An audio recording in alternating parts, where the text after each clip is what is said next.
আসসালামু আলাইকুম এভরিওয়ান, সবাই কেমন আছেন? আজকে আমি গিয়েছিলাম ফ্যামিলির সাথে একটু টাইম স্পেন্ড করতে। তো বাসায় বসে থেকে অনেক বেশি বোর হচ্ছিলাম। তো সবাই মিলে প্ল্যান করলাম যে ঘুরে আসি। আকাশটা দেখে মনে হচ্ছে এখনই বৃষ্টি চলে আসবে।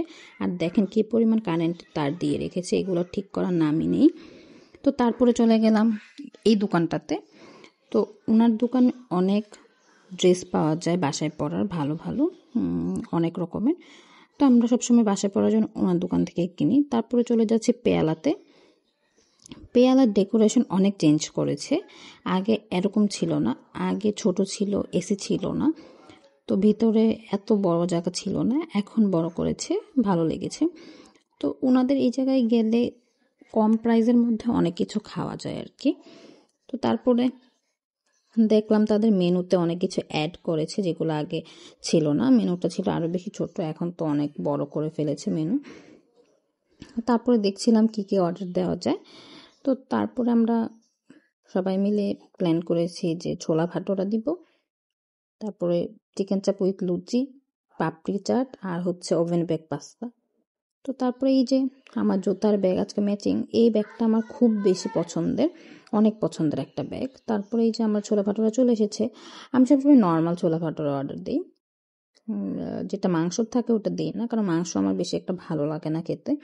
তো সবসময় নর্মালটা দিই। ওনাদের ছোলা ভাটোরাটা প্রাইসের তুলনায় অনেক ভালো।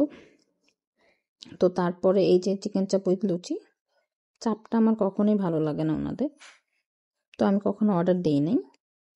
তো তারপরে হচ্ছে খাওয়া শুরু করে দিয়েছি। একটা মজার কথা হচ্ছে আজকে প্রত্যেকটা ফ্যামিলির সাথে একটা করে বেবি ছিল, সবাই বেবি নিয়ে এসেছে খাওয়া দাওয়া করার জন্য। তো দেখে খুবই বেশি ভালো লাগছিল, বেবিগুলো অনেক চিল্লাচিল্লি করছিল। তো তারপরে চলে এসেছে আমাদের পাপড়ি চাট। তো পাপড়ি চাটটা খেতে ভালো ছিল, আজকে আমি ফার্স্ট টাইম ট্রাই করে দেখেছি, খেতে ভালো ছিল। আর পাস্তাটা আমার কাছে সবসময়ই ভালো লাগে।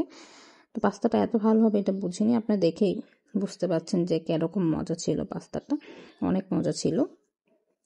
তো তারপরে পাস্তা খাওয়া শেষ করলাম। তারপর ওনাদের কাছে আবার কোক বা ডিও এসব সফট ড্রিঙ্কস রাখে না ওনারা, সবসময় শুধু পানি থাকে। তো আমাদের তো আবার সফট ড্রিঙ্কস না খেলে চলে না। তারপর বাইরে থেকে নিয়ে এসেছি সফট ড্রিঙ্কস। তারপরে এই যে বের হয়ে একটা শ্যুট নিলাম, বাইরেরটা দেখতে বেশি ভালো না।